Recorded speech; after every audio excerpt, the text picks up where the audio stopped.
শুধু বিজেপিটা আসতে দেয়নি, এদেরকে আড়ং ধোলাই দিতে আমি জানি। গতবারে যা করেছিল আমি সুদে আসলে তুলেছি, বাকিটা 4 তারিখের পরে হবে। একবার চিন্তা করে দেখুন, এই লোডশেডিং নেতা যদি বাংলার মুখ্যমন্ত্রী হয় তাহলে বাংলার অবস্থা কি হতে পারে।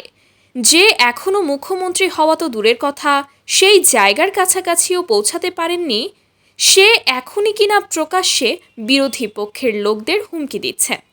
শুধু বিজেপিকে একবার আসতে দিন, তারপর এদেরকে কিভাবে ধোলাই দিতে হয় তা আমি জানি। এটা কি রাজনৈতিক ভাষণ, নাকি সরাসরি ভয় আর হুমকি দেখানোর ঘোষণা? এই কথাটা কোনো সাধারণ লোক বলেননি, এই কথাটা বলেছেন রাজ্যের বিরোধী দল নেতা শুভেন্দু অধিকারী। একজন দায়িত্বশীল নেতা কি কখনো বলতে পারেন আমি জানি কিভাবে ধোলাই দিতে হয়? এই প্রশ্নটা শুধু একটা দলের বিরুদ্ধে নয়, এই প্রশ্নটা পুরো রাজনৈতিক সংস্কৃতির বিরুদ্ধে। কারণ নেতা যেমন কথা বলেন, কর্মীরাও তেমনই শেখে। যদি ওপরের স্তরে এই ভাষা চলে আসে, তাহলে নিচের স্তরে সেটা কতটা ভয়ঙ্কর হতে পারে সেটা বুঝতে খুব বেশি বুদ্ধি লাগে না। আর আজ পশ্চিমবঙ্গের ভোটের দিন নন্দীগ্রাম সহ একাধিক জায়গায় যে ছবি সামনে এসেছে, সেটা এই বক্তব্যকে আরও ভয়ঙ্কর করে তুলছে। কোথাও কোথাও বুথে পৌঁছাতেই চোর চোর স্লোগান উঠছে, উত্তেজনা ছড়াচ্ছে, সাধারণ মানুষের ক্ষোভ ফেটে পড়ছে। উনাকে নন্দীগ্রামে লোডশেডিং করে জিততে হবে, তাছাড়া উনার আর কিছু উপায় নেই। ও চিটিংবাজ, এটি জয় বাংলা আছে।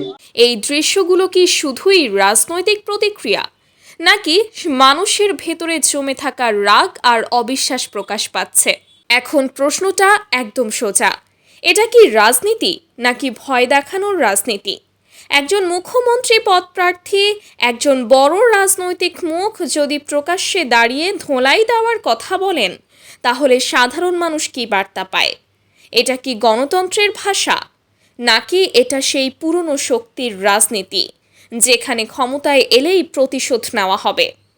আর এখানেই বিষয়টা ভয়ঙ্কর হয়ে উঠছে, কারণ এটা শুধু একটা শব্দ নয়, ধোলাই। এই একটা শব্দের মধ্যেই লুকিয়ে আছে হিংসা, প্রতিশোধ আর বিরোধীদের চুপ করিয়ে দেওয়ার স্পষ্ট ইঙ্গিত। মানুষ এখন ভাবছে আজ বিরোধীদের ধোলাই দেওয়া হবে, কাল কি সাধারণ মানুষও নিরাপদ থাকবে? রাজনীতি মানে মতের লড়াই, ভোটের লড়াই, যুক্তির লড়াই। কিন্তু এখানে কি আমরা সেই জায়গায় আছি? না, এখানে আমরা শুনছি হুমকি, ভয় আর প্রতিশোধের ইঙ্গিত।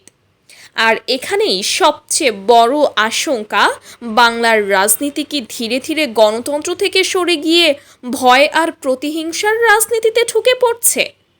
2026 নির্বাচন সামনে, এই ধরনের বক্তব্য যদি বাড়তেই থাকে, তাহলে মানুষ আরও বিভক্ত হবে, রাজনীতি আরও উত্তপ্ত হবে, আর সবচেয়ে বড় কথা, ভয় একটা বড় ফ্যাক্টর হয়ে উঠবে।